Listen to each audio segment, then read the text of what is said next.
Welcome to the Today's Leader podcast, the podcast for the leaders and entrepreneurs of today. Way to go, guys. Way to go. Keep it going. Good job, guys. All right, Paul, I see you. All right, Charlie. Finish on. Let's go.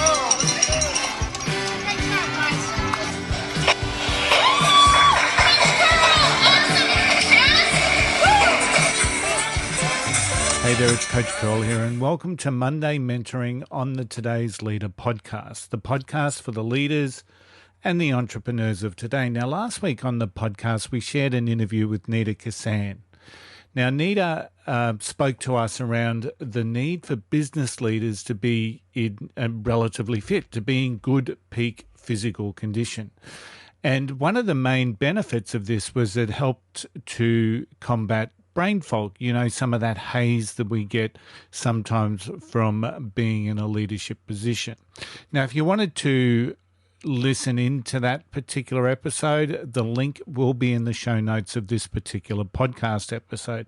Now, Nita spoke about ketos and how a product she's involved with can help leaders in this respect. So if you are looking for the edge, I would suggest you tune into that episode and check it out. But today I want to share a bit of a follow-on from that particular episode. As you may know, my wife and I were recently in Uluru to run the Australian Outback Marathon. Now, it was an amazing 5 days.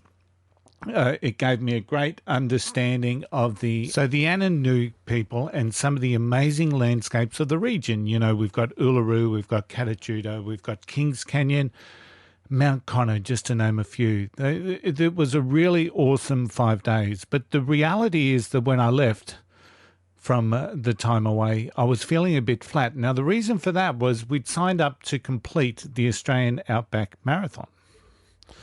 And while my wife completed the challenging course, I didn't. Now, due to the temperatures of the day, and there's a bit of a story here. Due to the temperatures of the day, this was the hottest day in which the Outback Marathon was ever going to be run. I think it was about 29 degrees. Now, you can imagine that sort of heat out there in the Outback. Now, runners were given the opportunity to be medically assessed at the 26K mark. So the organisers, Travelling Fit, were very much aware of their duty of care, and at the 26K mark, runners were offered the opportunity to take a shortcut back to the starting line if they were in such a way that they were going to struggle to make the full 42 kilometre.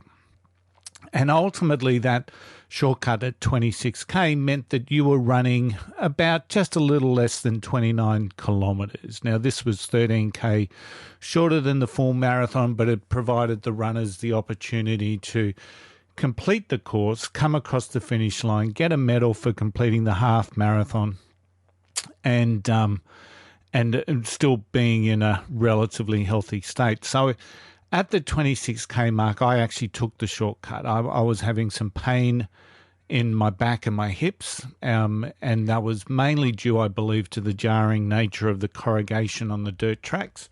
But of course, it wasn't helped by some of the red sand that we were running through as well. But the real reality was that I really wasn't in peak condition to complete the task of running a marathon. Training, the lead up to the marathon was really quite disrupted. Training was disrupted. There wasn't enough strength training in those key areas like back and hips.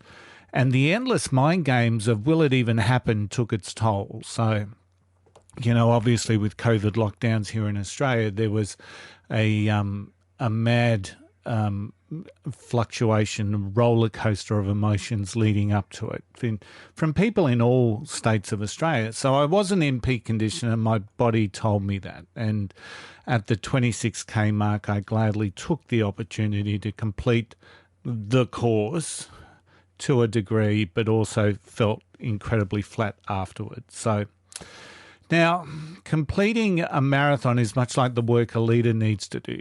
Leaders are constantly moving, maneuvering, walking, talking, thinking, leading, driving. It's constant, and it can be draining. So mentally, you need to be in peak condition to be able to look at all aspects of a problem, be emotionally intelligent. We've got to act and lead as a role model. There's mental strength and mental well-being that forms part of the equation. but it also takes a depth of physical strength and well-being. And while that looks different for most individuals, the need to be agile, sharp and focused means you need a level of fitness in line with your leadership level. So exercise regimes are personal. I'm certainly not an expert in exercise regimes, but what I do know is that even a 30-minute daily walk, if I walked for 30 minutes every single day, it does wonders for not just my physical health, but also my mental health, as it becomes a rather therapeutic part of the day where you're taking 30 minutes out just to walk. So today, what I want you to do with Monday Mentoring is reflect on your current level of conditioning. How would you rate it? And if you aren't in peak conditioning, not just for the life that you lead, but for the role that you play, start thinking about and taking those steps to resolve that conundrum. Because ultimately it is a conundrum. If you want peak performance as a leader, that can only come from being in peak condition as a leader. So as for me, the marathon is still a target. It's a target again for me next year. Now, the organisers Travelling Fit are amazing, and due to the COVID impacts of the last 2 years, 2022 is almost already close to a sellout.